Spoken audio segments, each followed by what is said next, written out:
Et bonsoir à toutes et bonsoir à tous et bienvenue pour ce nouveau numéro d'Entre l'encre et les mots ce soir où on va recevoir ce soir Aurélie Dipélisson pour son livre Ce que l'océan ne dira jamais aux éditions Héloïse d'Ormesson. Et pour cela, je suis accompagné de mes acolytes. Bonsoir les filles. Bonsoir tout le monde. Bonsoir à tous. Comment allez-vous? Très bien. Comme un vendredi. Non, vous l'avez pas Voilà. dit, pour une fois, tiens. Non, Et bon, non, parce que tu vas encore me dire, tu le dis à chaque fois. Eh ben, en tout cas, bah voilà, comme un vendredi. Et comme un vendredi, je suis ravi de vous retrouver, on l'a dit, avec Aurélie Di-Pélisson pour son nouveau roman aux éditions Héloïse d'Ormesson. Donc, vous commencez à connaître maintenant le principe de l'émission. Nous aurons donc la chronique de Sonia. Sonia, qu'est-ce que tu peux nous dire sur ce livre? Eh ben, j'ai découvert une plume parce que je ne connaissais pas du tout Aurélie et c'est vrai que, la plume d'Aurélie est poétique et tout en finesse, mais en même temps, c'est des émotions très fortes qu'on ressent et c'est ce que je lui ai dit en off, quand j'ai fini son livre, avant de finir son livre, que j'avais pas du tout envie de quitter ces personnages, en fait. Donc voilà. Eh ben, écoute, dans l'impatience de t'écouter, je rappelle que nous aurons aussi donc l'extrait donc de Marie. Donc encore une fois, je le dis, privilégiez si vous avez un casque pour écouter les extraits, puisque Marie met des bruitages et c'est toujours intéressant et on les entend mieux avec le casque. Et bien sûr, nous aurons aussi le portrait de Séraphine. Voilà, le grill, comme on dit dans cette émission. Séraphine, qu'est-ce que tu peux nous dire sur Aurélie? Aurélie, beh, comme Sonia l'a dit, c'est une plume très, très, très fine, très, très douce, très poétique. Et puis c'est Aurélie, enfin, voilà, je suis tellement contente de la voir en face de moi et de, voilà, c'est une collègue avant d'être une grande fille maintenant et je suis super fière. Je suis tellement fière d'elle et j'ai tellement hâte qu'elle me raconte tout ça. Je suis trop contente. Eh ben, écoute, dans l'impatience de t'écouter toi aussi, et je rappelle, hein, pour encore une fois, pour ceux qui ne connaissent pas cette émission, que vous pouvez nous retrouver le mercredi et le vendredi à 19h30 sur YouTube, voilà, où les auteurs viennent parler de leur univers livresque, de leur passion, de leur rituel. Vous posez vos questions en commentaire. Le but du jeu pour l'auteur, c'est d'y répondre. Et je vous demande tout de suite d'accueillir donc Aurélie Dipélisson.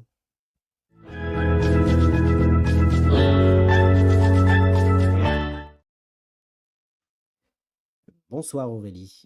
Bonsoir Florian, merci beaucoup de Merci. m'avoir invitée. Bah, merci à toi surtout d'avoir accepté l'invitation de Entre l'encre et les mots pour venir, on le rappelle, présenter ce nouveau livre, Ce que l'océan ne dira jamais, aux éditions Héloïse d'Ormesson. Donc tu l'auras compris, les gens vont poser leurs questions en commentaire. Le but du jeu, c'est d'y répondre. On va pouvoir parler de l'ensemble de ton univers. Mais avant toute chose, est-ce que tu peux te présenter, nous dire qui est Aurélie Dipélisson? Ouh. Alors, qui suis-je? Je suis avant tout, enfin, je me définis avant tout comme une grande amoureuse, de la littérature au sens large du terme. J'ai toujours, je crois, aimé lire, même, j'allais dire avant d'être née, tellement pour moi les livres, l'écriture, sont au cœur de ma vie. Voilà, donc j'ai naturellement, fait un bac littéraire. Je suis rentrée en prépa littéraire à Grenoble après mon bac et puis j'ai poursuivi ensuite un double cursus chinois, lettres modernes à la fac d'Aix-en-Provence et je suis, enseignante depuis 2005. Voilà, donc ça fait 20 ans cette année, principalement en collège. J'ai également, travaillé en lycée et j'anime aussi des ateliers d'écriture et des ateliers de bibliothérapie parce que je me suis formée à cette discipline, auprès de Régine Détambel pendant la période du Covid. C'est quelque chose qui me tient à cœur et qui a aussi un peu, comment dire, innervé mon texte, Ce que l'océan ne dira jamais, dans le sens où j'ai voulu vraiment insuffler l'idée que l'écriture, la littérature pouvait vraiment reconstruire un être, sauvé, voilà, de la perte D'accord. de chagrins qui sont immenses. Eh bien, écoute, en tout cas, merci pour cette présentation. Donc, je remercie hein, toutes les personnes qui sont déjà présentes, hein. Donc, n'hésitez pas à poser vos questions. Et on va d'abord parler effectivement d'un livre que tu as publié avant celui-ci, qui a été édité aux éditions rédactives, Jeux de Oui. lumière, où tu faisais découvrir effectivement sur fond d'intrigue sentimentale le monde de l'opéra avec ses acteurs de l'ombre. Est-ce que tu peux nous en parler? Alors ce livre, oui, Jeux de lumière, il est aussi évidemment très important pour moi. Il provient d'un coup de foudre, d'un double coup de foudre pour un lieu, pour un théâtre, qui est celui du théâtre de l'Archevêché, qui est à Aix-en-Provence et qui est le lieu historique de création du Festival d'art lyrique, voilà, que j'ai eu la chance de connaître et dans lequel je me rends chaque année de façon voilà, indiscutable. Et une année, j'ai eu la chance d'assister à l'opéra Le Songe d'une nuit d'été, mise en scène par Robert Carsen. Et là, j'ai eu une émotion, mais vraiment, c'est au-delà du disciple, en fait. Et j'ai su que je devais écrire à partir de ce théâtre et à partir de la pièce de Shakespeare. Voilà, c'est ce qui a notamment, voilà, ce qui est à l'origine. Et après, s'est couplé mon désir de faire connaître les coulisses du spectacle vivant, les coulisses de la création des opéras, donc le côté technique et pas forcément les personnes qui sont au-devant de la scène. D'accord. Mais il y a justement Maëlys qui nous dit: raconte-nous la jeunesse de ce nouveau roman. Maëlys Père, qu'on embrasse. La jeunesse de ce que l'océan ne dira jamais. Non, de Jeux de lumière. Ah, de Jeux de lumière. Ah non, enfin, Ben, Maëlys, si tu peux juste expliquer ta question, parce oui, que là, effectivement, on était sur Jeux de lumière. oui, il faudrait que je sois Mais sûre que ce soit. voilà, bah, en tout cas, voilà, si tu peux quand même nous expliquer de quoi parlait ce roman, comment t'es venue l'inspiration pour écrire ce livre, avant de parler du nouveau, justement. Alors en fait, à partir du moment où j'ai su que je devais écrire sur le théâtre, des personnages sont arrivés. Voilà, et c'est toujours comme ça en général. Enfin, pour le moment, je fonctionne comme ça. Je ne sais pas pourquoi, mais c'est ainsi. Donc, des personnages sont arrivés, une intrigue s'est nouée. Et alors, j'ai dû travailler aussi beaucoup. J'ai fait au moins 2 ans de recherche, d'enquête sur le terrain. J'ai beaucoup discuté avec justement tous les corps de métier qui interviennent à l'opéra. Donc, depuis les régisseurs de scène jusqu'au chef électricien. Et je remercie d'ailleurs Philippe Berthomé, qui était aussi le créateur lumière de l'autre opéra qui s'est joué une année que j'adore aussi, c'est Don Giovanni, et qui a répondu à beaucoup de questions, qui m'a permis vraiment de nourrir aussi mon texte. Et au niveau de l'intrigue et des personnages, ce qui me tenait à cœur, c'était de montrer comment, quand on est une femme encore au 21e siècle, on peut être malgré tout aux prises entre le choix d'une vie, on va dire, plus conforme aux attentes d'une société et surtout de l'homme avec lequel on partage sa vie, et de l'autre côté, une passion qui est celle de Juliette, donc mon personnage principal, pour le théâtre. Et les deux sont rarement compatibles, et ça a été le cas voilà, dans mon texte. D'accord. Il y a une question intéressante de Frédéric qui nous dit: quel était le roman le plus dur à écrire? Est-ce que c'est le premier ou le second? Non, très clairement, c'est Ce que l'océan ne dira jamais, que j'ai écrit dans la période la plus difficile de ma vie pour le moment, et qui m'a demandé aussi de me confronter à la perte d'un être cher. Voilà, à travers ce que vit Zélie, c'est quelque chose que je redoute le plus, et j'ai dû m'y confronter, mais je savais que je devais le faire aussi. Voilà. D'accord. Question de Calice. Merci Calice d'être avec nous, qui nous demande: combien de temps avez-vous mis à faire ce livre? Ce que l'océan ne dira jamais, je l'ai écrit sur 4 années. Voilà, 4 années avec 2 ans et demi vraiment de recherche, puisqu'il y a un gros fond historique. Je ne m'attendais pas en fait à découvrir autant de choses et à devoir traiter autant d'événements dans mon livre. Donc j'ai été moi-même surprise en fait par l'ampleur des recherches qu'il m'a fallu faire. J'ai dû traduire aussi certains ouvrages depuis l'anglais, puisqu'ils ne sont pas traduits en France, concernant notamment les recherches d'historiens. Et ensuite, l'écriture m'a pris bien 1 an et demi. Oui. En travaillant, c'est toujours difficile de trouver du temps, voilà, pour écrire. On imaginait. Et comment tu l'as construit, justement, la jeunesse de ton livre? Est-ce que tu as fait des recherches? Est-ce que tu t'es fait un plan? Comment tu travailles en général en tant qu'auteur? Alors, en fait, j'aimerais beaucoup arriver à faire des plans bien propres, bien. et je n'y arrive pas. Voilà, je ne fonctionne bien qu'à l'intuition. Je suis obligée finalement d'arrêter de vouloir tout contrôler, ce que je fais quand même pas mal dans ma vie, on va dire hors littérature. Et pour écrire, je suis obligée de me mettre à l'écoute de mes personnages, autrement ça ne fonctionne pas. Alors après, il y a la partie recherche où je prends énormément de notes, etc. Et il faut le temps que j'assimile aussi tout ça. Parce que moi, mon objectif, ça n'est pas de faire du documentaire. Je veux que la fiction prime sur la réalité, mais comment dire? Mais voilà, donc je fonctionne en fait sur un double niveau. À la fois des recherches très précises, et par exemple pour ce que l'océan ne dira jamais, par rapport à toute la période historique dont il est question, j'ai dû me faire une frise historique que j'avais des post-it partout chez moi, des grands tableaux sur lesquels je notais toutes les dates pour être sûr que les événements correspondent les uns avec les autres. Et ensuite, par contre, tout ce qui va être de l'ordre du récit, de l'univers des personnages, là, je suis à leur écoute. Eh ben, merci beaucoup. Bah, merci beaucoup. Oui, justement, donc Maëlys confirmait bien que voilà, qu'effectivement, si tu pouvais nous faire la genèse de ce nouveau roman, donc ce que ne dira jamais l'océan aux éditions Héloïse d'Ormesson. Donc encore une fois, merci à toi d'avoir accepté notre invitation. Est-ce que tu peux nous en parler vraiment en détail de ce livre? Tu as mis un peu plus de 4 ans pour l'écrire, et vraiment, Oui. de quoi ça parle? Alors, de quoi il parle? Il parle de l'aspiration de jeunes champsaurins qui vivent donc à la fin du 19e siècle.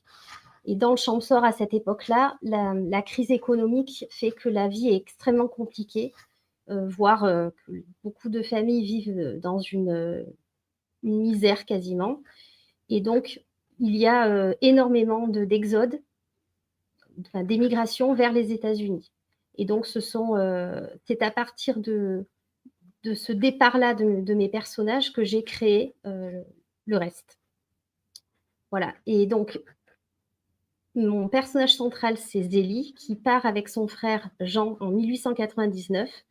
Donc, tous les deux quittent le Champsaur après avoir dû patienter pendant plusieurs années pour pouvoir rejoindre leurs deux frères aînés. Pardon, c'est mon chat qui fait des siennes. Voilà, pour pouvoir partir rejoindre leurs deux frères aînés qui sont installés à San Francisco, eux, depuis quelques années, et qui ont plutôt bien réussi et qui viennent d'acquérir un hôtel dans cette ville. Et enfin, ils ont l'argent pour permettre à leur sœur et à leur dernier frère de les rejoindre. Donc, tous les deux s'embarquent, rejoignent leurs frères aînés.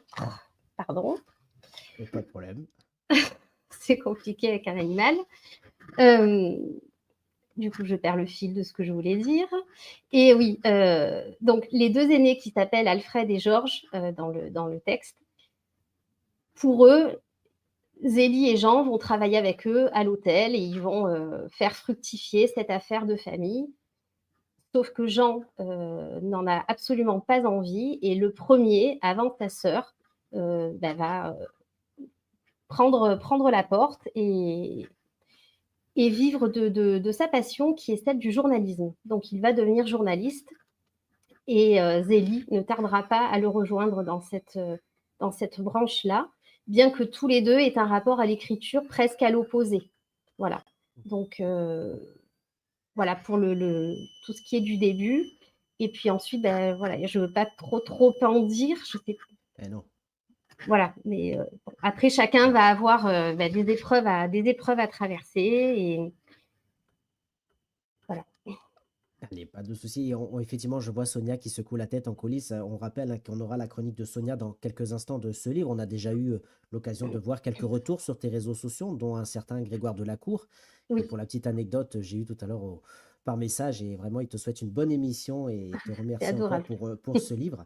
Parce que bon, sa chronique était quand même assez belle. Tu peux Oui, nous parler elle est très, très belle. de cette belle chronique, puisqu'effectivement, il dit car c'est avec cela que tend tout le livre, la naissance d'une écrivaine comme d'autres vécurent la naissance d'une nation. C'est beau.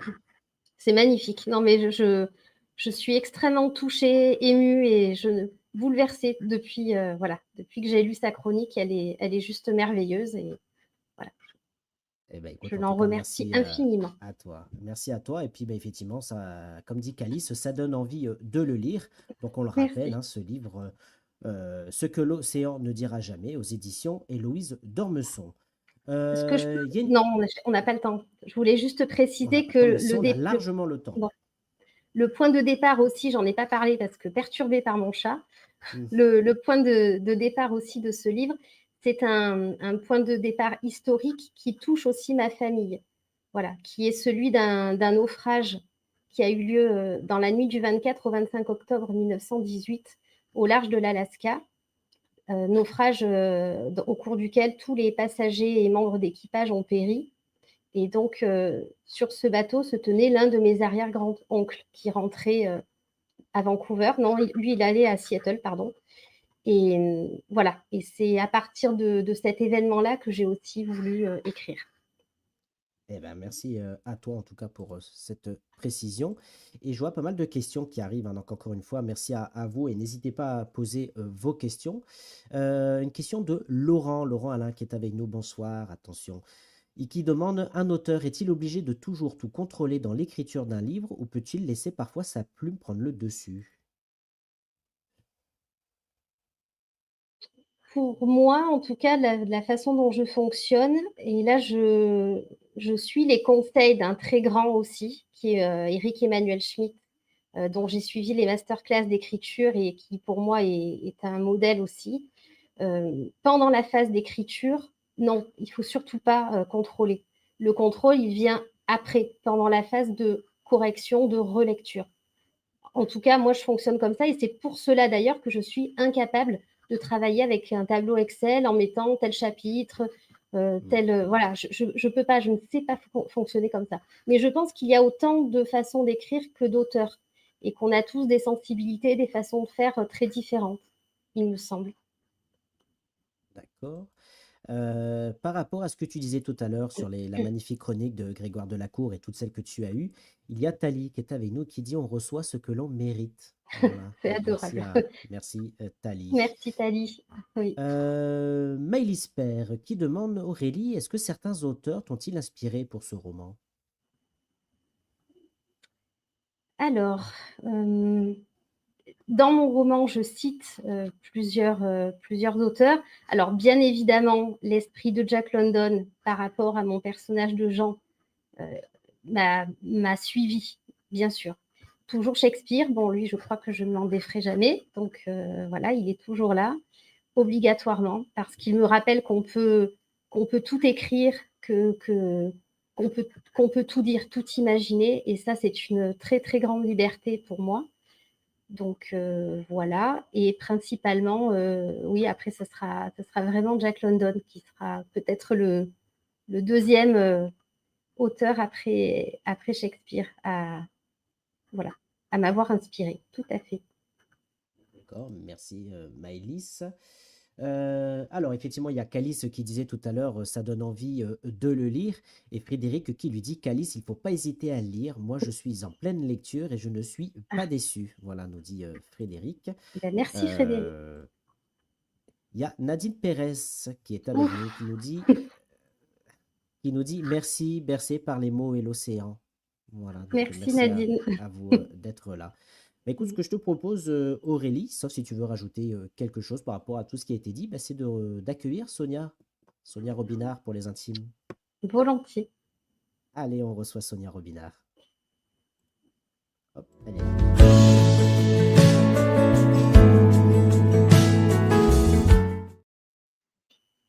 Ah, ça t'amuse, ça. Chère Sonia, donc on le rappelle, tu es chroniqueuse de l'émission. Tu as lu avec grand plaisir donc ce livre édité aux éditions Héloïse Dormesson. Ce que je te propose, bah, c'est de t'écouter pour ta chronique. Très bien. Après des années d'attente, Zélie quitte enfin ses montagnes françaises pour rejoindre ses frères aînés à l'autre bout du monde. C'est accompagné de son autre frère, Jean, qu'ils les retrouveront à San Francisco. Mais en 1899, est-ce le rêve américain qui les attend de l'autre côté de l'océan? Alors que les deux premiers ont comme espoir de monter une affaire familiale, Jean décide de vivre de sa plume et les laisse en plan pour devenir journaliste. Pour Zélie, en revanche, c'est beaucoup plus compliqué de réaliser son rêve. Comment peut-elle vivre son indépendance face à son envie de ne pas blesser ses frères à qui elle doit tout? La passion prend le dessus sur la raison. Et c'est aidée de Jean qu'elle va commencer à écrire de petits articles. Elle, qui a toujours eu la passion des mots et de transmettre, va puiser au fond d'elle pour y arriver. L'écriture est son oxygène, et malgré les aléas de la vie qu'elle va subir, trahison amoureuse, séisme et épidémie de peste, entre autres, elle ne baissera pas les bras grâce à ses textes. Mais arrivera-t-elle au bout de son ouvrage le plus important pour elle, l'œuvre de sa vie, relatée suite à une catastrophe maritime, le naufrage du princesse Sophia, qui fera 353 victimes et qui emportera avec lui un être cher, dont elle aura du mal à faire son deuil?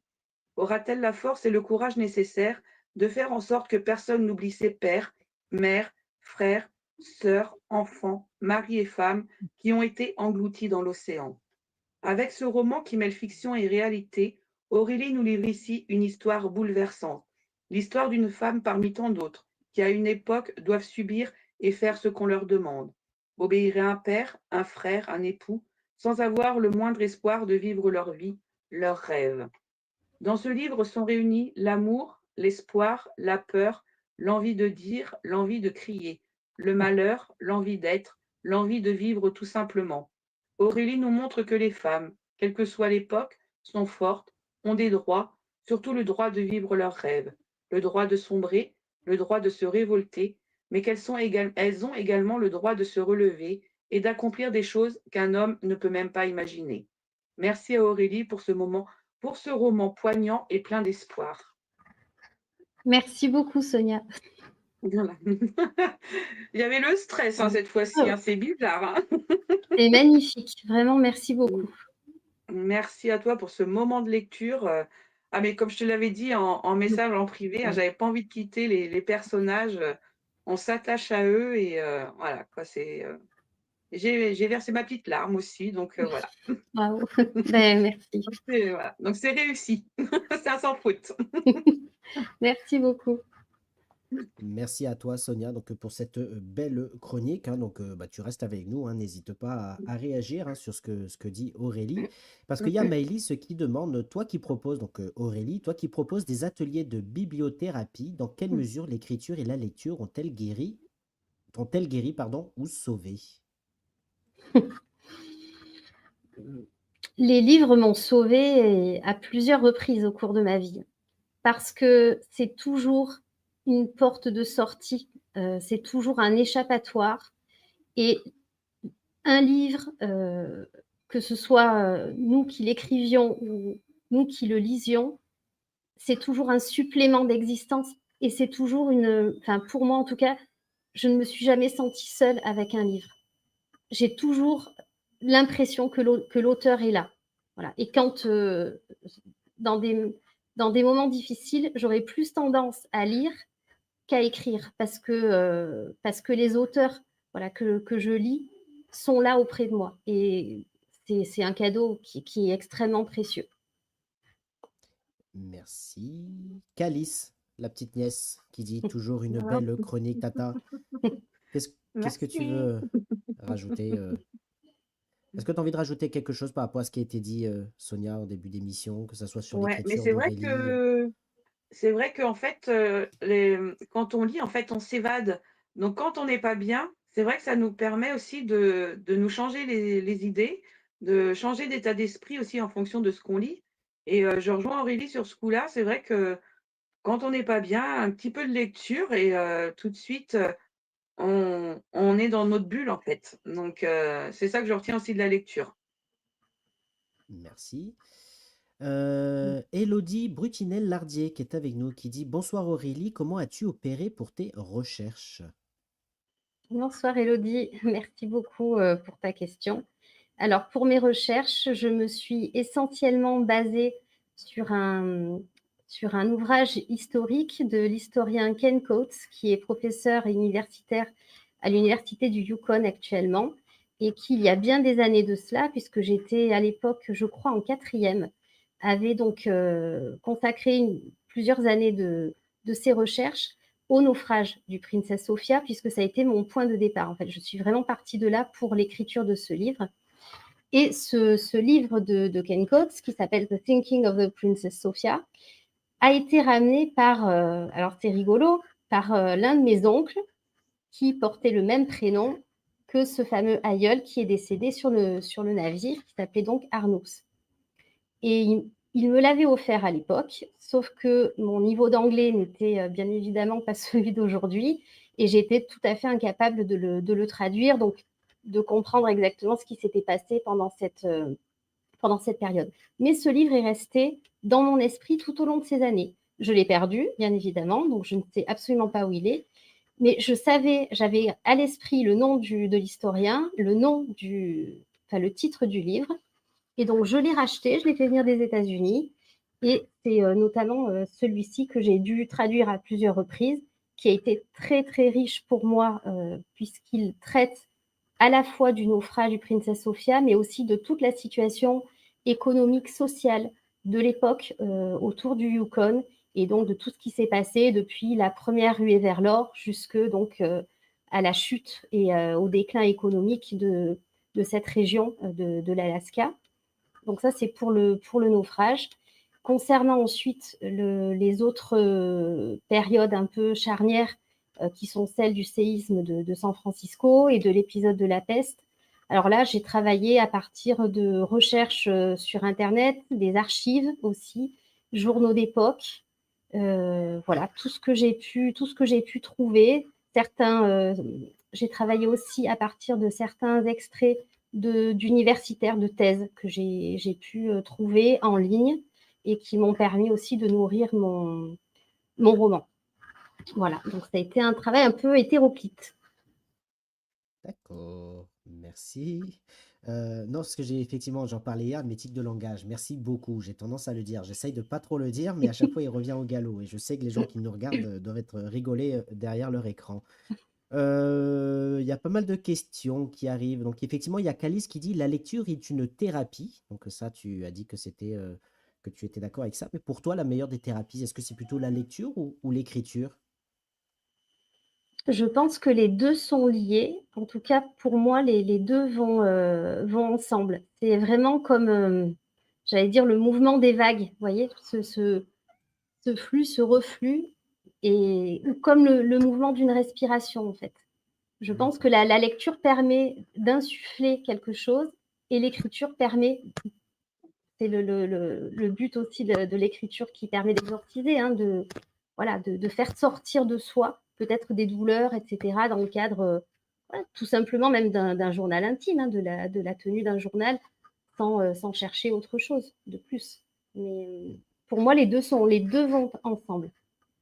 D'accord. Et quels sont tes auteurs favoris et pourquoi, nous demande Maïlis.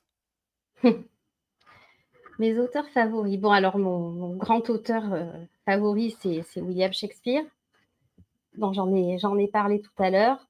Euh, j'adore les auteurs du 19e siècle aussi, beaucoup, que sont Zola, que sont Maupassant, que sont Flaubert. Donc ça, ce sont pour moi des sources d'inspiration, et des textes qui me rassurent. Je ne sais pas pourquoi, hein, c'est complètement voilà, personnel, mais ces textes-là, moi, je m'y glisse comme dans Proust d'ailleurs. Voilà, Proust, pour moi, c'est retrouver le cocon que j'ai connu avec mes arrière-grands-parents. Voilà, ce sont des auteurs que j'aime beaucoup. Et puis, parallèlement, j'adore aussi Chrétien de Troyes. Voilà, D'accord. l'imaginaire médiéval, c'est un univers qui me fascine, que j'aime beaucoup, que je relis de temps à autre.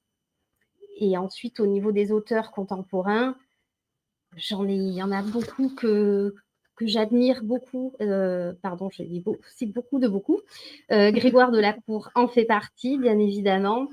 Laurent Godet aussi, beaucoup, à la fois pour le théâtre, pour ses nouvelles, pour tout ce qu'il écrit. Je trouve qu'il a une puissance dans l'écriture qui est incroyable.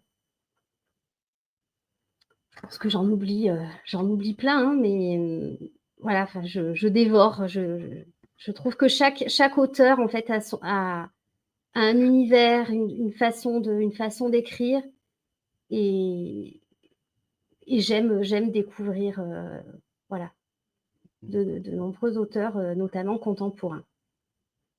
Hop là, voilà. Ok, bah merci à toi. Donc on rappelle, puisque je vois qu'il y a pas mal de personnes qui nous rejoignent, et après on continue avec les questions, que tu es avec nous, hein, donc pour parler de ce livre Ce que l'océan ne dira jamais, aux éditions Héloïse d'Ormesson. Donc on a eu l'occasion effectivement de dire que c'était ton troisième roman. Il y a d'ailleurs Anne-Lise Michaud qui est avec nous, qui nous dit: Je suis en train de lire ce roman, j'essaye de freiner mon envie de l'engloutir pour rester le plus longtemps possible avec Zélie et Jean. Donc vraiment à vous. Merci Anne-Lise Merci d'être Lise. avec nous. Et elle rajoute effectivement: Je suis très sensible au rythme de l'écriture de ce roman. Comment as-tu fait pour rythmer ton écriture? Merci Ouh Anne-Lise là! Michaud pour cette question.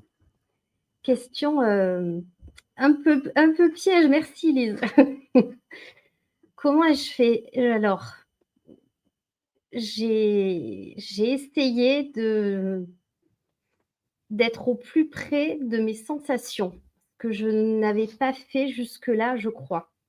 Et je sais que certains lecteurs, lectrices, m'ont fait cette remarque, selon laquelle, l'écriture était un petit peu différente, notamment de celle de mes 2 premiers textes. J'ai vraiment essayé de faire en sorte que les phrases, que le rythme colle avec un certain souffle que je voulais insuffler à ce livre. Et ça a été beaucoup de travail pour ciseler un peu voilà, chaque phrase, chaque paragraphe. Oh, hop, ok. Depuis quand savais-tu que tu deviendrais écrivaine? Heu, alors j'en ai envie depuis toujours, je pense. Depuis toujours. J'ai toujours écrit. La différence, c'est entre l'envie et se sentir capable de, ça, c'est autre chose. Voilà. Hmm. Et même aujourd'hui, je crois que je me remettrai toujours en question, en fait.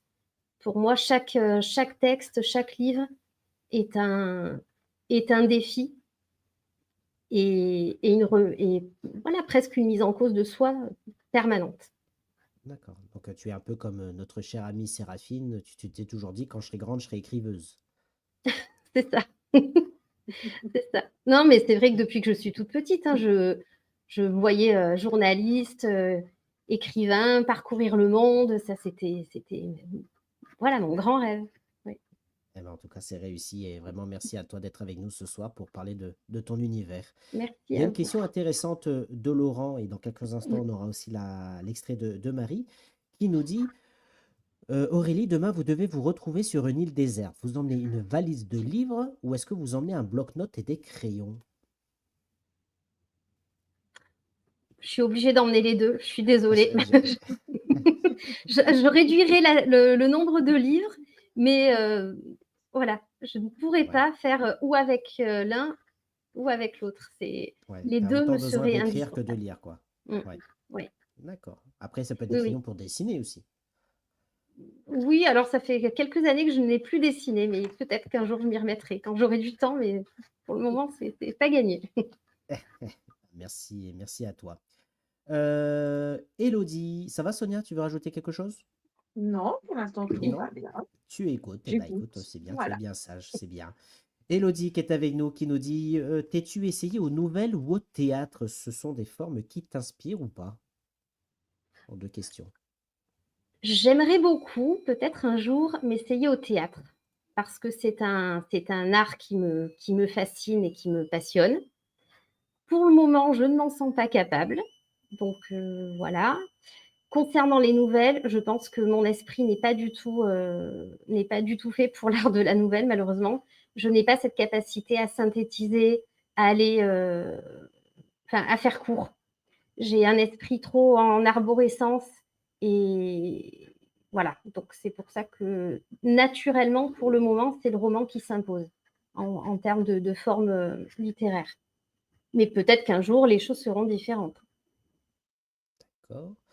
Allez, une dernière question, hein, juste avant d'écouter l'extrait de Marie, d'Elisabeth Bérido, qui est avec nous. Bonsoir, qui nous dit: As-tu déjà découvert le sujet de ton prochain roman? Oui, bien sûr. Bien sûr. Oui, en général, quand, j'arrive sur la fin d'un texte, un autre est là, sous-jacent. Alors je n'ai pas encore tous les éléments puisque les personnages, pareil, me disent les choses, progressivement, voilà. Mais oui, j'ai le sujet de mon prochain livre, tout à fait. Merci beaucoup, Elisabeth. Bon, Frédéric qui rajoute: Dans le futur, as-tu déjà des idées pour ton futur prochain roman? Bon, effectivement, tu viens Oui. d'y répondre. Voilà. Alors, ce que je vous propose, hein, je vous rappelle effectivement que vous pouvez retrouver toutes les émissions le mercredi et le vendredi, donc le mercredi et le vendredi à 19h30, comme ça, en direct sur YouTube. Et c'est le même lien si vous souhaitez revoir ou voir la rediffusion. Donc, en tout cas, encore une fois, je rappelle qu'on reçoit Aurélie Di-Pélisson pour son nouveau livre Ce que l'océan ne dira jamais, aux éditions Héloïse Dormesson. Donc, encore une fois, merci Aurélie d'avoir accepté notre invitation Merci à pour vous. venir partager ton univers. Donc, ce que je vous propose, c'est de lancer tout de suite l'extrait donc de Marie.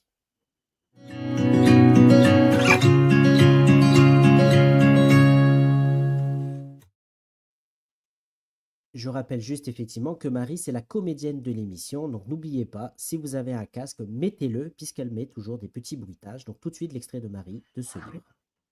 Marie Méran présente un roman d'Aurélie Di-Pélisson, Ce que l'océan ne dira jamais, aux éditions Héloïse Dormesson. Elle vient d'écrire le mot « fin », l'entend résonner dans sa tête, comme un gong. Elle seule peut percevoir les contours, l'épaisseur, et c'est sans doute mieux ainsi. Il restera pour ce récit une vallée de neige que seul l'imaginaire, peut-être, pourra habiter. Elle le souhaite de tout son être. Se souvient que c'est pour cela qu'elle s'est lancée dans cette entreprise un peu folle. Écrire. 4 ans déjà, et une 50aine de récits. Sur 353, cela ne pèse pas lourd. C'est même dérisoire, songe-t-elle en effleurant l'épingle d'or à sa boutonnière. Mais ce sont toujours quelques dizaines de vies réancrées. Elle n'aurait jamais imaginé, d'ailleurs, qu'elle puisse devenir autre chose que des pages confidentielles. Pas plus qu'elle n'aurait imaginé se lancer dans l'écriture d'un roman juste après ce premier recueil. On avait fait si peu cas du naufrage à l'époque. Quelques articles et gros titres dans la presse au moment de l'événement. Mais très vite, des nouvelles bien plus importantes avaient supplanté celles du Princess Sophia, engloutie dans les eaux glacées du canal Lynn, au large de l'Alaska, après avoir heurté le récif de Vanderbilt le 25 octobre 1918, quelques heures après son départ de Skagway. 2 heures du matin venaient de sonner, et les ténèbres déjà saignaient le navire. C'était un vendredi comme les autres, mais l'année, elle, était autre. L'Espérance ne tarderait pas à venir réclamer son dû, soldant ainsi 4 années de conflit mondial. 4 années où la mort avait régné presque sans partage. Désormais, on exigeait l'allégresse. On avait suffisamment pleuré les disparus, les morts au combat, les sacrifiés. La coupe était pleine. Aussi, l'annonce de l'armistice, le 11 novembre, se devait d'être célébrée dans la joie et l'enthousiasme de ceux qui portaient l'avenir en eux, les vivants, les rescapés de l'autre naufrage qu'avait été cette guerre. Rien ne devait entrer en dissonance avec ce chant-là, pas même l'arrivée du Princess Alice dans le port de Vancouver. Personne n'avait envie de voir, de savoir que celui que l'on avait surnommé le navire de la tristesse ramenait dans son flanc les premières dépouilles repêchées, délivrées de la morsure du froid et des becs affamés des oiseaux de mer. Des corps gonflés d'eau, asphyxiés par les milliers de litres de fioul qui s'étaient déversés en mer au moment où le navire avait sombré. On voulait bien songer quelques instants à la douleur des familles venues reconnaître et récupérer le corps de leurs proches. Mais l'heure était au mouvement, au renouveau, au sourire que l'on s'autorise à raccrocher aux lèvres, au regard qui ose s'aventurer hors de la nuit, dans laquelle ils étaient depuis si longtemps plongés. Voilà donc ce que l'océan ne dira jamais par notre amie Marie Méran, qui est comédienne de l'émission. Qu'est-ce que tu as envie de dire sur cet extrait, Aurélie? Déjà que je suis très émue d'avoir entendu voilà, le début de mon texte lu avec ce fond sonore là qui était très très bien trouvé. Donc merci beaucoup. C'est voilà, c'est bouleversant d'entendre ses propres mots prononcés par quelqu'un d'autre et vraiment, je trouve ça superbe. Mm. Je pose souvent la question à Sonia, est-ce que, bon, je lui poserai la question après, elle le sait, est-ce qu'elle elle s'est retrouvée dans la lecture, mais est-ce que toi, quand tu entends tes mots dits par une autre personne, est-ce que ça ressent bien ce que tu as voulu écrire à la base? Oui, Est-ce que oui, tu le oui, voyais oui, comme oui, ça? Oui. oui, oui, oui, c'est très bien, vraiment. C'est parfait, impeccable. Merci à toi. Merci. Sonia? Oui, on replonge dans l'histoire. Dès que j'entends Marie, de toute façon, je suis une fan inconditionnelle des extraits de Marie. Et à chaque fois, elle me fait replonger dans les histoires. Et c'est voilà, c'est juste parfait à chaque fois. Elle trouve toujours le bon son en plus qui va avec. Et C'est c'est vrai. nickel. Mm, mm, Effectivement. Donc Elisabeth Bérido qui dit trop beau. Donc Mm. vraiment merci pour Marie. Oui, Elodie qui nous dit également merci pour cette lecture, Marie qui incarne le personnage. Donc vraiment merci à vous. ouais. Anne-Lise Michaud qui dit c'est exactement ça, on respire dans ce livre. Donc ça c'est par rapport à ce que tu disais tout Ouais. à l'heure. Et penses-tu Aurélie que sans souffrance on puisse écrire aussi bien? Nous demande Maïlis. J'aimerais bien, hein, vraiment, mais j'en doute. Voilà. Ou en tout cas, on peut peut-être écrire des textes plus légers. Moi, j'adorerais écrire, je sais pas, une comédie romantique qui soit légère. Ça me plairait beaucoup, mais je sais que c'est pas pour moi. Voilà. Hmm. Mm. Madi Bertini qui dit c'est vrai, c'est bouleversant d'entendre quelqu'un lire son propre roman. Voilà, donc merci à vous, Oui, Madi, c'est vrai. d'être là. Merci à vous de nous suivre. Eh ben, écoute, on va pas tarder à lancer la question de l'invité aussi. Sonia, est-ce que tu veux rajouter quelque chose sur ce livre? Donc, on le rappelle, Ce que l'océan ne dira jamais, aux éditions Héloïse d'Ormesson. Donc, quand même une belle maison d'édition qu'on aura aussi l'occasion de mettre à Oui. l'honneur dans cette émission, puisqu'on recevra aussi prochainement Jérémy mm. Classe pour son roman D'accord. Commandant Ouais. Solane. Donc, vraiment, merci à toi. Est-ce que tu peux, en quelques mots, juste avant de redonner la parole à Sonia, nous présenter cette maison d'édition éventuellement pour ceux qui ne la connaissent pas? Ouf, tâche ardue. Alors, qu'est-ce que je pourrais vous dire? En tout cas, de ce que moi j'en connais et de mon parcours avec cette maison d'édition, je la trouve extrêmement chaleureuse, accueillante. J'ai adoré travailler, avec mon éditrice, Roxane Defer, qui je trouve a été à la fois, comment dire? Très fine dans l'observation de mon texte, a su vraiment trouver les points saillants à retravailler et puis, a toujours été très respectueuse de ce que je voulais, moi, de ce que jusqu'où je pouvais aller ou pas dans l'écriture. Voilà, et je voudrais aussi saluer le travail, incroyable, d'Alix de Cazotte et puis d'Alexandra Calmès pour, la mise en lumière de mon texte. Elles font un travail incroyable pour voilà, faire participer à des salons, à des manifestations littéraires et aussi auprès des journalistes professionnels. Donc, non, non, je suis très heureuse d'être voilà, dans cette maison d'édition. D'autant que pour moi, c'est un double bonheur puisque j'ai une admiration sans borne pour Jean d'Ormesson et donc pouvoir être accueillie avec ce texte-là par sa fille, c'est juste pour moi extraordinaire et j'y ai aussi vu un clin d'œil du destin puisque mon personnage là s'appelle Jean et voilà, enfin, pour la petite histoire. Mais comme quoi, des fois, on dit il n'y a jamais de hasard. En tout cas, Mm. merci à toi. Pas mal de petites questions et commentaires qui arrivent. Donc, Maddy qui nous dit le titre est déjà très beau, justement. D'ailleurs, comment t'es venu le titre de ce livre? Alors, pour le titre, ça n'était pas mon titre de travail du tout. Et ce sont vraiment Héloïse d'Ormesson et Roxane qui ont trouvé ce titre-là, parce que moi, je bloquais complètement. J'étais toujours sur ce que j'appelle toujours mon titre de travail, et je n'arrivais pas à m'en défaire. Et donc là, je leur dois ce titre. Il n'est pas de moi, pour le coup. D'accord. Comment ce roman est-il accueilli pour le moment par tes lecteurs? Demande Maëlys. Et on rappelle effectivement que pour tes lecteurs, tu seras prochainement donc en dédicace. Donc dès demain, de 10h Oui, à 13h à la librairie Le Blason, donc c'est à Aix-en-Provence, et le oui, mercredi 9 avril à 18h chez Boulard, toujours à Aix-en-Provence. tout à fait. Voilà. Oui. Donc quels sont à peu près les retours des lecteurs et comment tu les ressens en général? Alors, pour le moment, alors j'ai encore peu de retours de lecture puisque mon roman est paru il y a une semaine tout juste. J'ai des retours de lecture essentiellement de blogs littéraires et tous, pour le moment, sont très, très positifs. Donc, j'en suis absolument enchantée.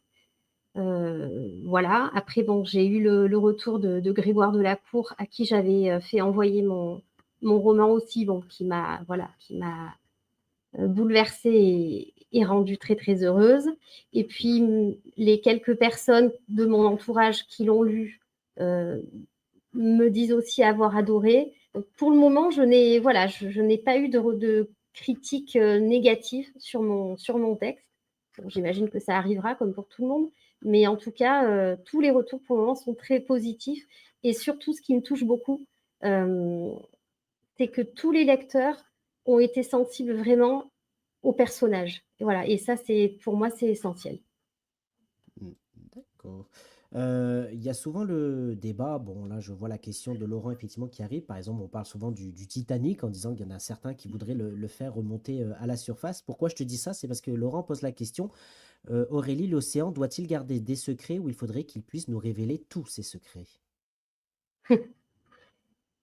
Je pense que, comme tout être vivant sur cette terre, il est bien de garder certains secrets et de ne pas tout dire. Le mystère fait aussi partie de l'existence et pour moi, il est aussi précieux finalement que la vérité.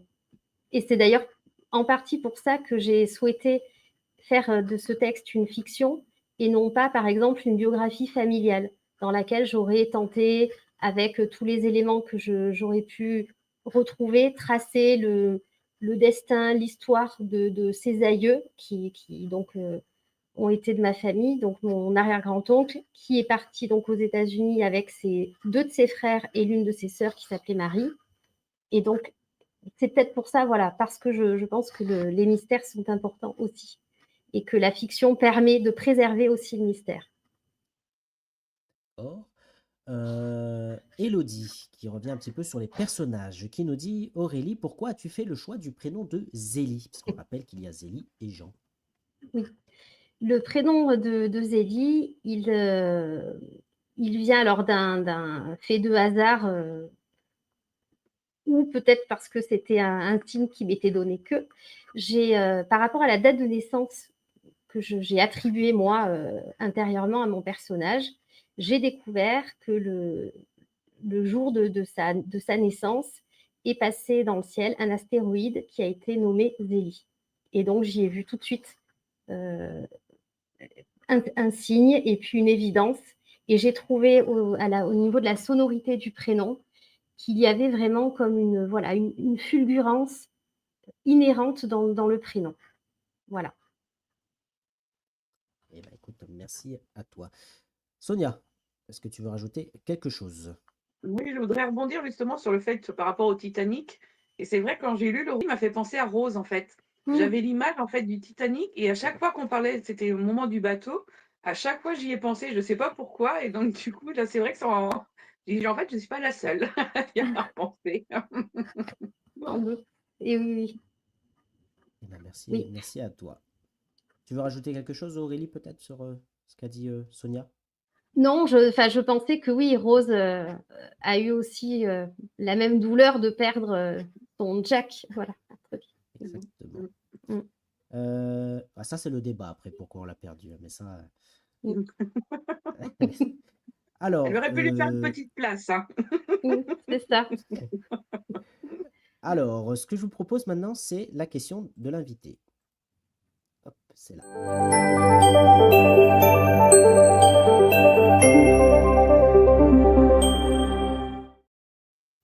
Alors, la question de l'invité, Aurélie, je te rappelle rapidement le principe. Il est vrai que ce mercredi, donc mercredi dernier, on devait recevoir l'auteure Sophie Debaer pour son livre Le secret des mers aux éditions J.C. Lattès.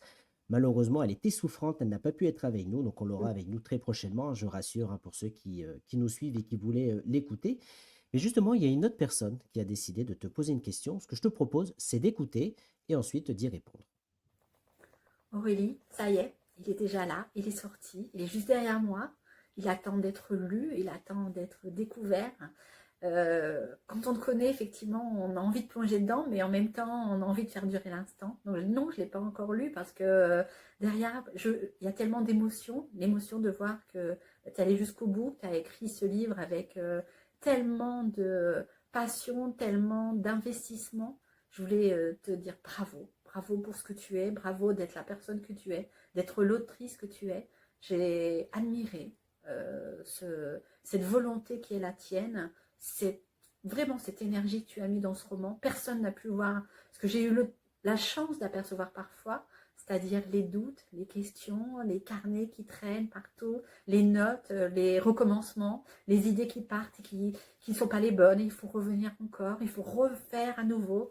Le point de départ, et puis qui change, et puis les recherches qui continuent, parce qu'il y a tout le temps des recherches, parce que tu as voulu que ça soit au plus juste, au plus sincère. En fait, c'est ça. Ce livre, c'est toi, parce que c'est ta sincérité, c'est ton émotion, c'est ton énergie, et surtout, c'est ton amour des textes, ton amour des mots.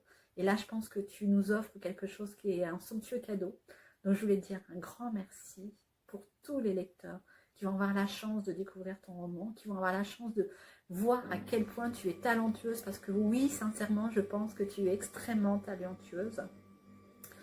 Voilà, je voulais dire tout ça et je pourrais dire encore bien plus quand on se verra, mais voilà, sache que tu as vraiment toute mon admiration, tu as un modèle et un exemple et c'est important de le dire. Sinon, petit clin d'œil de fin, si je devais te poser une question, Aurélie, ce serait comme tes personnages, comme Zélie, si tu devais partir loin pour changer de vie, tu irais dans quel pays, Aurélie? Bon, heureusement qu'il y a le petit clin d'œil humoristique parce que là, voilà. Oh, bah non, mais on voulait pas te faire pleurer. Non, Au mais contraire. Marie-Laure est quelqu'un aussi que j'admire beaucoup, dont j'admire la ténacité. Et voilà, je crois que je peux lui retourner tous les compliments qu'elle m'a fait ce soir. Mais, alors, pour répondre quand même à sa question, bien évidemment, si je devais partir quelque part, ce serait en Écosse, obligatoirement. Ah, bah oui. Et pourquoi l'Écosse Voilà. alors? C'est pour les paysages? Pourquoi? L'Écosse, parce que pareil, c'est un coup de foudre, hein. J'y ai mis les pieds pour la première fois, je devais avoir 15-16 ans. Et pour moi, ça a été une évidence. La terre écossaise, c'est chez moi. Voilà. Eh ben écoute, merci à toi en tout cas, et merci aussi à Marie-Laure de s'être prêtée au jeu donc de la question mystère. Vraiment, Oui, merci merci à beaucoup. elle. Donc ben voilà, donc vu que tu as répondu à une question, c'est à toi maintenant de poser une question, puisque ce mercredi prochain, on recevra donc une auteure donc aux éditions Récamier, Laure Ollier, qui viendra nous parler donc de son livre Ligne rouge. Avant que tu poses ta question, je voudrais que Sonia nous rappelle un petit peu de quoi parle ce livre, Ligne rouge aux éditions Récamier. En fait, c'est un peu une remontée dans le temps. En fait, c'est un souvenir qui revient. C'est sur un thriller, en fait. Et la ligne rouge, en fait, on le sait qu'à la fin du livre, à quoi ça correspond. Et franchement, l'auteur m'a baladé du début à la fin parce qu'on pense avoir le pourquoi du comment de toutes les questions qui se posent dans ce livre, hein. Parce que c'est quand même des histoires de disparition. Enfin, il y a une pièce secrète qui est découverte avec des mots, et il faut chercher, il y a des lettres anonymes, tout ça. Et en fin de compte, à la fin, on se dit, mais pourquoi j'y ai pas pensé, quoi? C'est vrai que sur ce coup-là, l'auteur m'a baladé, mais du début à la fin, et franchement, j'ai adoré. Et mais c'est un super thriller, et la psychologie des personnages est très travaillée, les descriptions également, et c'est un super roman aussi à découvrir. Eh ben, écoute, en tout cas, une auteure qu'on aura l'occasion de rencontrer donc ce mercredi 26 mars pour son roman Ligne Rouge. Donc encore une fois, merci à l'auteur d'avoir accepté notre invitation et surtout aux éditions Récamier qui permet aussi la réalisation de ce live. Aurélie, quelle serait ta question? La question que j'aimerais, poser donc à l'autrice serait la suivante: est-ce que le genre du thriller, c'est un choix de sa part, une volonté, ou est-ce que ça s'est imposé à elle? Et est-ce que ça n'est pas trop douloureux, voilà, d'écrire ce type de texte? J'ai 2 questions en une. Eh ben, merci à toi. Une question qu'on lui posera effectivement, comme ce soir, on la diffusera et le but du jeu pour elle sera donc d'y répondre. Merci, merci beaucoup. Alors, Maëlys qui nous dit: «J'en étais sûr pour l'Écosse et j'ai exactement le même sentiment que toi». Donc, merci, Maëlys. Élodie qui nous dit: «Ta plume s'affûte de roman en roman. Bravo pour ce long travail de recherche abouti qui nous offre un roman qui mêle petite et grande histoire. Je recommande aux lecteurs de découvrir aussi ce jeu de lumière. Aussi jeu de lumière, Merci. pardon. Mmh. Parce qu'on rappelle Mais merci effectivement Élodie. Mmh. on rappelle effectivement que tu as eu écrit un roman précédemment qui était aux éditions Rédactives, Jeux de lumière, où tu l'as dit tout à l'heure, on rentre dans les coulisses du théâtre. Voilà, donc vraiment, merci beaucoup. Et de l'opéra. Aurélie, vous parlez de coup de foudre. Doit-il être accompagné d'éclairs, de génie, de passion ou de délivrance? Nous demande Laurent. Alors, mmh, je pense qu'il n'y a rien d'obligatoire dans rien. En fait, c'est simplement que moi, je fonctionne comme ça. Je ne peux pas me lancer dans l'écriture d'un roman s'il n'y a pas quelque chose de plus fort que tout. Voilà. C'est Sinon, je ne le fais pas. Parce que je sais que cette aventure-là va être une aventure de plusieurs années. Je sais que les personnages qui vont s'inviter dans l'histoire ne me quitteront plus. Et donc, je ne peux pas écrire juste parce que j'aurais envie d'écrire, parce que j'aurais une idée comme ça, voilà, qui me traverserait l'esprit. En tout cas, pour moi, il me faut cette impérieuse nécessité et ce coup de foudre. Voilà. Après, éclair de génie, j'aimerais bien, mais je pense que j'en suis loin encore. Voilà. Mais tu as la passion, comme dirait Laurent, et c'est l'essentiel. Merci, merci à toi. Ce que je te propose maintenant, c'est d'accueillir notre chère amie Séraphine, Séraphine Matin pour les intimes.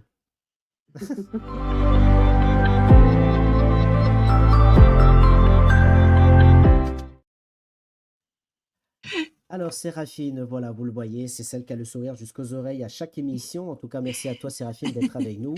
Donc toi, le but de ce moment, bah, c'est que tu vas nous parler plus en détail de Aurélie, de qui est entre l'encre et les mots. Aurélie dit Pélisson. En 30 secondes, qu'est-ce que tu peux nous dire sur elle avant de la passer au grill, comme on dit?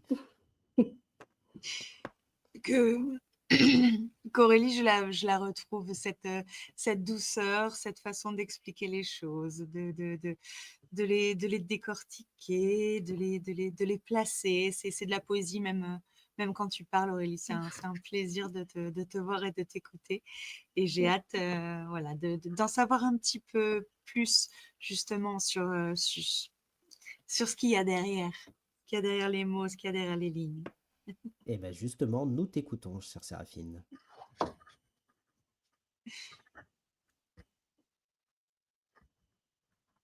Déjà, tu as parlé tout à l'heure de bibliothérapie. J'en Oui. avais entendu parler. En plus, bibliothérapie créative, c'est quoi exactement? Est-ce que tu peux m'expliquer ce que c'est ce concept et en quoi, et quel est ton rôle? Enfin, qu'est-ce qu'on y fait dans un groupe de bibliothérapie Alors, créative? la bibliothérapie, en fait, elle vient des États-Unis justement. Elle a été créée, on va dire ça comme ça, à la fin de la Première Guerre mondiale pour essayer de soulager les blessures psychiques notamment donc des soldats qui revenaient, qui étaient blessés. Et c'est un concept qui s'est vraiment développé tout au long du XXe siècle, mais essentiellement dans les pays anglo-saxons. Et en Angleterre, il est absolument tout à fait commun de se voir prescrire une liste de livres par son médecin traitant pour accompagner un traitement, voilà, pour notamment une dépression légère ou voilà. Et en France, donc ça a mis plus de temps à arriver, et c'est notamment Alain Wakmin qui le premier a posé un peu les jalons de cette discipline, si on peut appeler ça comme ça, qui fait partie des arts-thérapies. Et donc moi, je me suis formée auprès de Régine Détambel, qui est vraiment la chef de file de cette façon d'envisager et de traiter la littérature. Et l'idée, en fait, est la suivante, c'est qu'on considère en bibliothérapie que donc les livres peuvent soigner. La différence avec ce qu'on pourrait penser tout de suite comme ça, c'est qu'on ne va pas travailler à partir de livres de développement personnel, justement. On va en fait travailler à partir de livres qui vont non pas permettre de s'évader, non pas permettre de mettre un pansement sur une blessure, mais d'aller profondément travailler la blessure. Donc des livres coup de poing, des livres qui vont faire ce que Kafka évoquait quand il parlait des livres qui brisent en nous la mer gelée. Voilà, ça va pas être se faire du bien, ça va être comment j'avance maintenant, sortir de l'immobilisme et redonner du mouvement à la personne. Et c'est en cela qu'intervient la partie créativité. C'est-à-dire qu'on ne va pas se contenter de proposer de lire, mais on va aussi proposer aux personnes qui veulent s'investir là-dedans d'eux-mêmes être acteurs de leur propre retour en mouvement, en fait.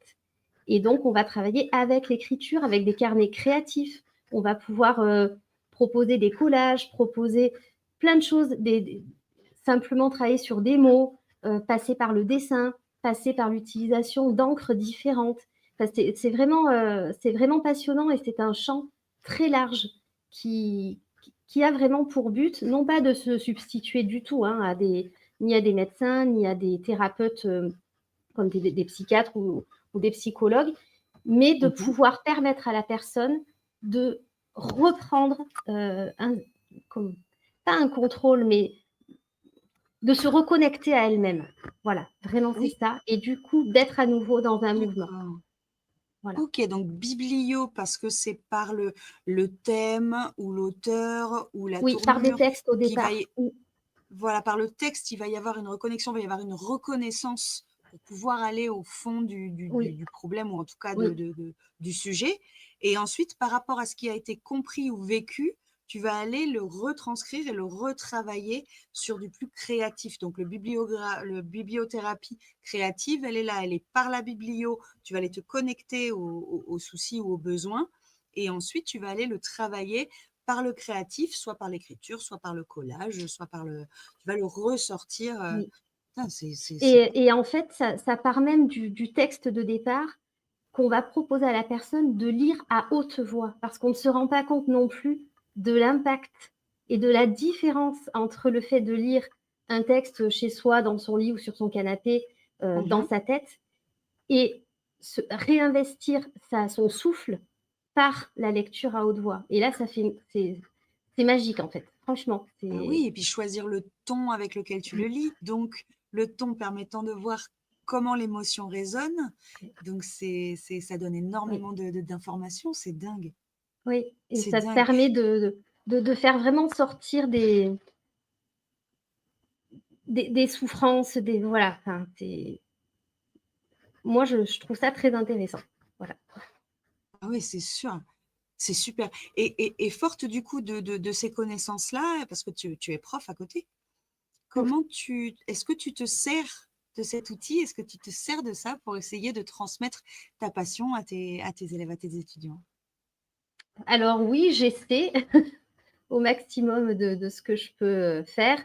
Après, les publics que j'ai moi pour le moment, qui sont des publics d'adolescents, C'est très compliqué. Ils ont un rapport au texte, un rapport à l'écriture qui est d'emblée celui d'un enfermement. Pour eux, le livre, c'est l'ennemi. C'est très compliqué d'arriver à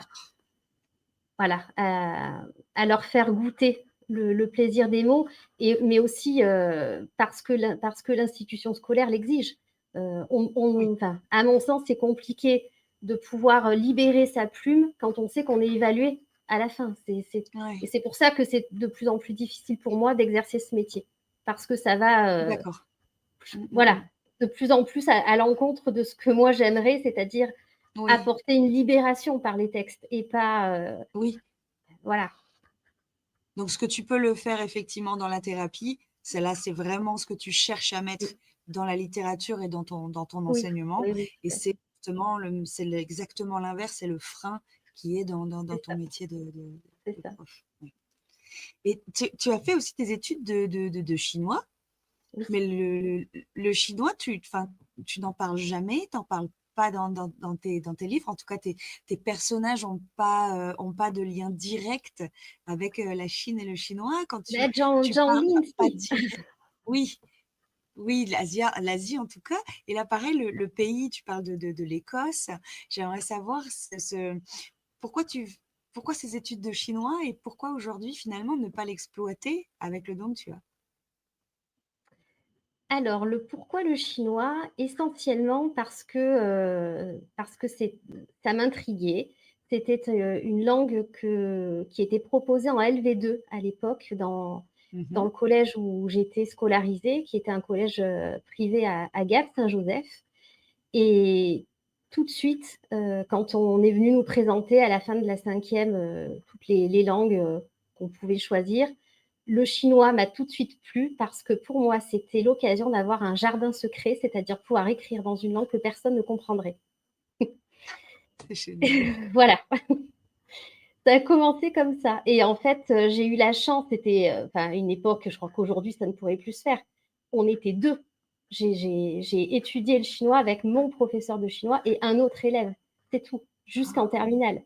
Donc, je vous laisse imaginer que pouvaient être ces cours-là, la vitesse avec laquelle on a pu avancer, comprendre les choses. Et puis, moi, j'ai eu un professeur, Madame Gueux, qui était extraordinaire, ancienne traductrice de François Mitterrand, qui avait de la bouteille, qui connaissait la Chine par cœur. Et donc, c'était merveilleux. Et donc, quand j'ai repris mes études de chinois à l'université d'Aix, voilà, ça a été le prolongement de ces années de bonheur. Et j'ai eu la chance, en plus, de travailler avec Monsieur Dutré, Noël Dutré, qui était le traducteur de Gao Xingjian, notamment, qui a été prix Nobel de littérature en 2000. Et je me trouvais en stage dans la maison d'édition, donc des éditions de l'Aube, qui publiait Gao Xingjian au moment où il a reçu le prix Nobel. Donc voilà, le chinois, pour moi, c'est une vie alors qui se réinvite de plus en plus dans ma vie. Voilà. Et je pense que pour mon prochain texte, justement, il en sera encore question. Voilà. Ah bah oui, quand on a cette force, quand on a cette petite corde en plus, c'est vrai que c'est forcément tentant de l'utiliser, ou en tout cas, c'est étonnant pour nous de se dire, waouh, tu as déjà une source énorme où puiser, et en même temps, c'est génial que tu n'en aies pas eu besoin, enfin, que tu n'en aies pas besoin parce que tu es totalement apte à créer autre chose et à parler d'autre chose. Oui, après, c'est vrai que c'est un univers aussi, comment dire, au niveau de la pensée, de la philosophie, ça ouvre, c'est énorme. Pour moi, je remercie la vie de m'avoir permis de pénétrer dans ce monde-là. Et je pense que je n'en sortirai pas non plus. C'est trop, trop précieux. Oui, c'est sûr. Dans le résumé de ton premier, du coup, dont on n'a pas parlé, qui était voilà, ton essai, on va dire, ton coup d'essai, tu disais oser aimer, oser vivre, oser s'affranchir du regard des autres. Que c'était comme ça qu'on reprenait finalement les rênes, qu'on reprenait Est-ce que c'est ça aussi? Est-ce que toi, c'est oser tout ça qui t'a permis de reprendre les rênes et de te retrouver aujourd'hui dans une bien plus grande maison d'édition que la nôtre. Disons que c'est un travail de tous les jours pour moi, hein. Ça, c'est très difficile et je pense que Je voilà. sais, Oui, voilà. je sais. Mais c'est un cheminement et j'espère, voilà, mettre un pied devant l'autre, mais en tout cas, ne pas régresser vers cette, Et libération. tu as osé. Comment ça s'est passé du coup? Comment tu passes de l'auto-édition à allez, j'approche une petite maison d'édition familiale où je sens mon cocon, à allez, je plonge et je vais chez Héloïse d'Ormesson, qui représentait en plus, et je le sais, quelque chose d'important rien que dans le nom, symboliquement. Alors, Quel est le voilà. cheminement? Comment ça Eh s'est ben, passé, l'entre-deux littéraire, l'entre-deux, ce qui s'est passé dans ton histoire personnelle, dans ta vie littéraire? Qu'est-ce qui s'est passé? Quel a été ce cheminement psychologique et émotionnel? alors dans ce cheminement, on va dire, une personne très importante qui a été là, à chaque étape, un peu comme un guide, je pense, qui est Jean-Paul Delfino, qui est un auteur, donc que j'admire également, aussi beaucoup, heu, voilà pour, son engagement notamment, dans son livre Assassin et j'ai eu l'occasion de pouvoir discuter avec lui au moment où j'hésitais à me lancer dans l'auto-édition justement. Ça, c'était pour le Mmh. 1er texte et Jean-Paul m'a fait enfin, l'honneur de m'accorder un entretien. On s'est rencontrés, à Aix. Je lui ai parlé de mes doutes. Il m'a posé 2-3 questions et puis, il m'a dit: «Vas-y, fais-le». Donc bon, bah, j'ai écouté, je l'ai fait Mmh. et voilà, j'ai auto-publié ce premier texte. Je pense que j'avais besoin de me prouver à moi-même que j'étais capable de faire quelque chose, de franchir le pas. Je Mmh. voulais aussi avoir des retours de lecture de personnes qui soient hors de mon cadre familial ou on va dire privé, parce que Mmh. c'est toujours, difficile d'avoir confiance en soi. Non pas qu'on n'ait pas confiance en ses proches, mais forcément le regard sur un texte, il est pas le même quand on connaît quelqu'un et quand on ne le connaît pas. Donc ça a été pour moi une première expérience très intéressante de ce point de vue-là. Et j'ai pu voir, voilà, que j'avais des lecteurs et ça m'a donné vraiment le courage aussi de me lancer dans un deuxième texte qui est donc Jeux de lumière. Et là Mmh. encore, Jean-Paul, Delfino est intervenu puisqu'on s'est croisés au salon du livre de Fuveau. Donc ça, c'était en Mmh. 2020, je crois, si mes souvenirs sont bons. Oui. Je suis allée, le saluer parce qu'en fait, je voulais qu'il intervienne dans mes classes, pour faire un atelier d'écriture. Il me D'accord. demande où en est mon texte, puisque je lui avais dit que j'étais, en train d'écrire. Je lui dis qu'il est terminé et il me conseille, il me dit: «Mais tu sais, il y a une éditrice, Maëlys Père des éditions Rédactives qui est là, va la voir». Alors moi qui suis très timide, j'étais évidemment, dans tous mes états, voilà et donc j'ai pris mon courage à 2 mains, je suis allée, voir Maëlys Père qui effectivement, était présente. On a commencé à discuter et je crois que le courant est tout de suite, très bien passé entre nous. L'Écosse est venue s'inviter dans notre discussion très, très vite aussi et donc Maëlys m'a dit: «Beh, oui, envoyez-moi pardon, votre manuscrit. Je vous promets de le lire. Je ne vous promets pas une réponse, tout de suite». Et puis, au mois de décembre, j'ai reçu un mail, me proposant, voilà, de publier celui qui est devenu donc Jeux de lumière, Mmh. qui a été, Mmh. publié au mois de mai 2021. Mmh. Voilà pour cette première expérience merveilleuse puisque Maëlys est devenue une amie et elle fait partie des personnes que j'admire le plus sur cette terre, à la fois, pour ses qualités professionnelles et à la fois pour ses qualités humaines et pour moi, elle est extraordinaire et je la remercie, mais tellement d'être là, encore présente, à porter mon texte alors que il n'est pas publié dans sa maison d'édition. Elle aurait pu m'en vouloir, elle aurait pu voilà et je lui suis très, très, très reconnaissante de cette grandeur d'âme, qu'elle a et qui la caractérise tellement. Voilà. Et donc, concernant la publication après chez Héloïse d'Ormesson, alors là, ça a été très compliqué hein, parce que j'étais vraiment dans une période de ma vie très, très sombre. Je crois que j'ai touché le fond pour voilà, ne pas dire les choses autrement. Et j'attendais un retour de lecture d'une personne qui m'est chère et qui ne venait pas. Donc, j'étais un peu désespérée. Je me disais que mon texte ne valait rien. Je l'ai envoyé à Jean-Paul Delfino en me disant il va pas me lire parce qu'il avait dit à mes élèves oui, moi je ne lis jamais les auteurs vivants. Donc, voilà. Donc, et puis, alors, je ne sais pas hein, toujours s'il m'a vraiment lu ou pas, ou s'il a lu qu'un bout. Je ne le saurai jamais. Je pense que ça fera partie des mystères.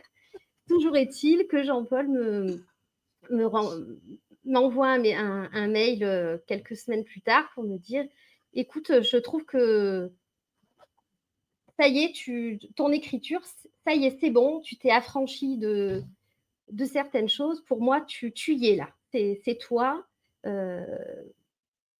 Tu peux l'envoyer chez Héloïse d'Ormesson, tu peux l'envoyer à Roxane de Fer. Ça peut peut-être lui plaire. Ça a été, voilà, ce sont ses mots.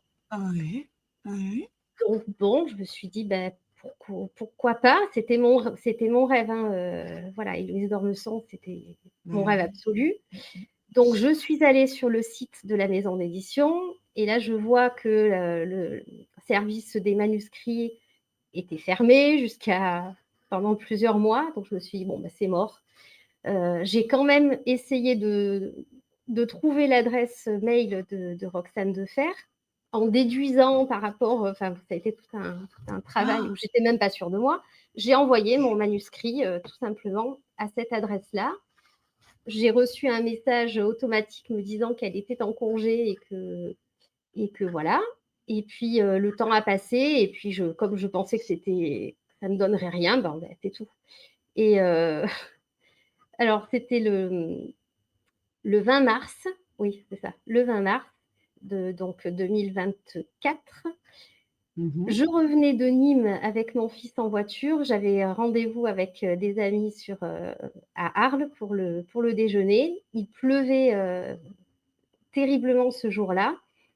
Et j'arrivais, je rentrais dans Arles. J'arrive à un feu rouge qui durait plus que de raison. Et donc, par réflexe, j'ai regardé mon téléphone, je sais, c'est pas bien, les mails, et j'ai vu un mail de chez Héloïse d'Ormesson. Et alors, moi, j'étais persuadée que ça serait le mail me disant que mon texte ne rentrait pas dans la ligne éditoriale, parce que je ne sais pas pourquoi, je me suis toujours mis en tête que quand un éditeur veut éditer quelqu'un, il l'appelle. Donc, j'ai ouvert le mail en me disant que c'était pas bon.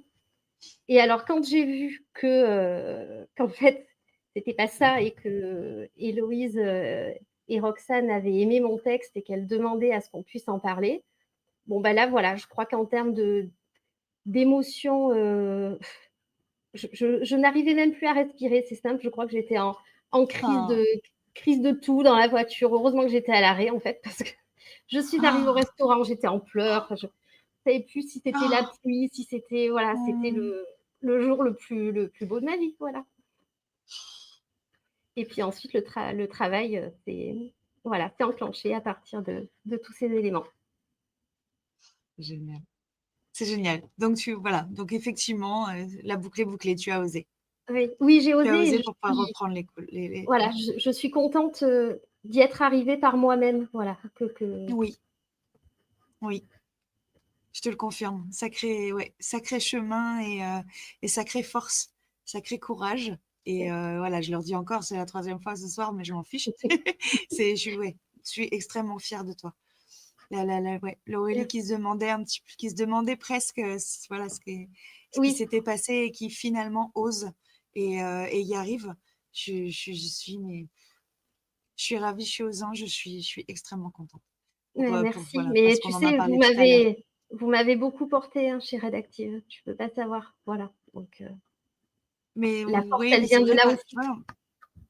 On s'en rend pas compte parce que justement, tu as ce cœur-là. Tu as ce cœur-là, tu as cette personnalité-là qui fait que c'est facile. C'est facile avec toi. cette Merci. douceur, cette bienveillance, voilà, c'est facile.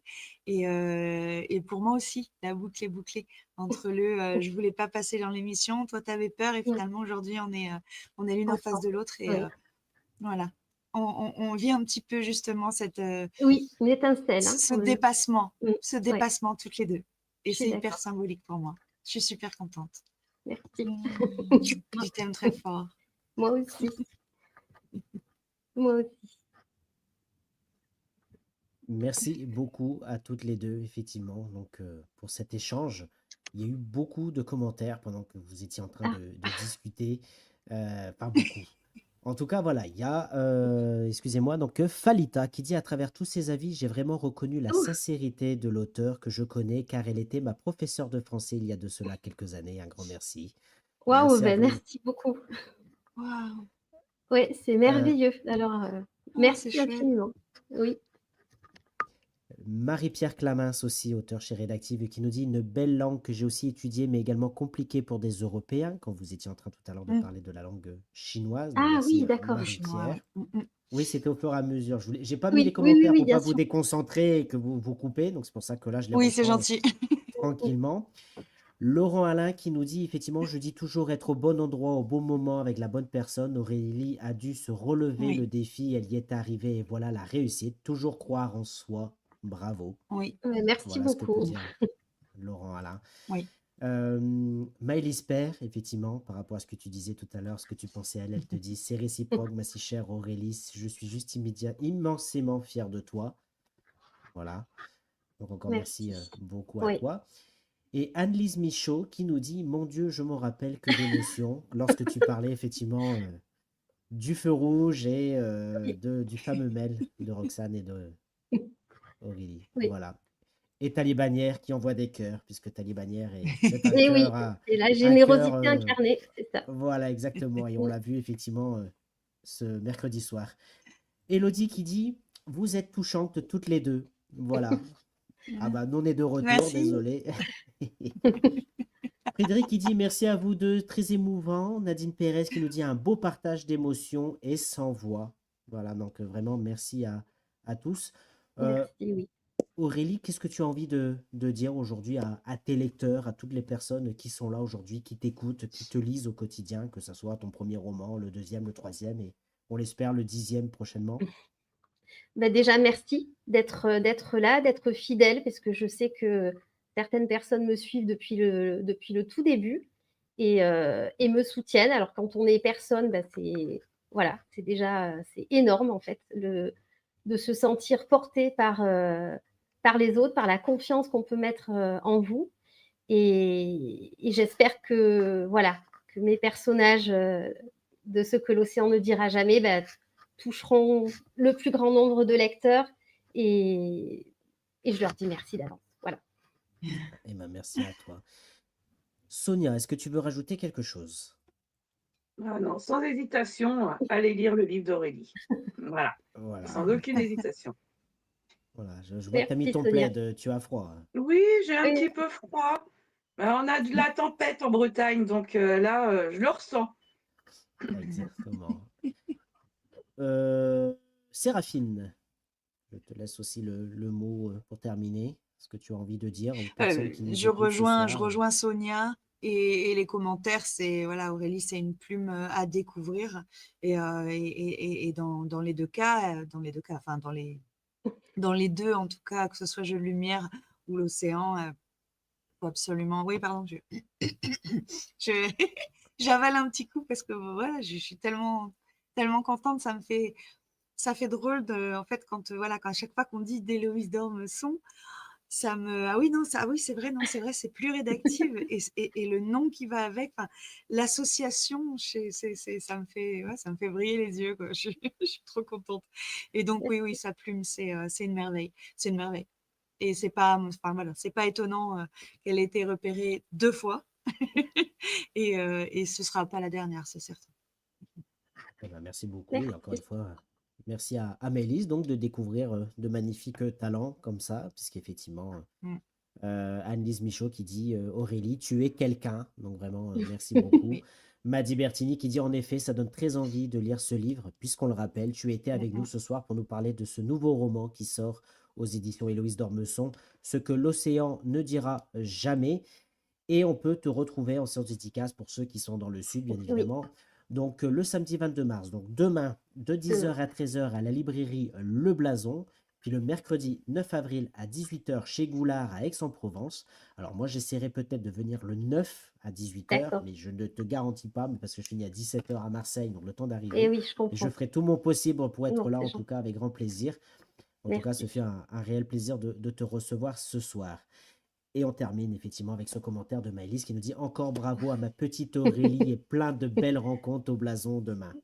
Merci, Voilà. merci, merci, Maïlis. Hop, Merci à tous. hop. Oh, excuse-moi, il y a encore des commentaires qui arrivent, mais qui nous dit effectivement Tali, merci pour ce moment intense, bravo à toute l'équipe et merci à toi Aurélie d'être celle que tu es. Elisabeth qui nous dit également bonsoir tout le monde, merci Aurélie et bonne dédicace. Merci Voilà. beaucoup. Elodie qui nous dit lisez ce roman, offrez-le, parlez-en. En tout cas, merci à vous. Je vous rappelle, juste pour terminer, effectivement, que vous pouvez retrouver donc Aurélie sur ses réseaux sociaux, Aurélie sur Facebook et sur Instagram. Donc vraiment, n'hésitez pas à la suivre parce qu'effectivement, on peut découvrir toute ton actualité. Oui, Frédéric oui, qui nous oui. dit merci. Voilà, donc à te suivre sur les réseaux. Je rappelle juste effectivement que les émissions sont disponibles sur Facebook et sur YouTube, mais que ce mercredi, non, oui, ce mercredi, nous recevrons Laure Rollier pour son livre Ligne rouge aux éditions Récamier. Donc voilà, comme nous le disait Sonia tout à l'heure, un thriller bien noir, justement, c'est dans la collection Récamier Noir. Donc un livre à découvrir et une auteure à découvrir. Donc ce mercredi soir, sur la page YouTube que vous avez vue tout à l'heure en lien et qui est en commentaire. Voilà, je vous souhaite à toutes et à tous, chère Sonia, un très bon week-end. Lisez des livres et on se dit donc à Oui. mercredi. Et encore une fois, merci à toi Aurélie d'être venue partager ce Ah, moment mais avec nous. merci, merci beaucoup à vous tous, vraiment. Et très Gros très belle bisous. soirée. Allez, à bientôt. Ciao, ciao. Merci.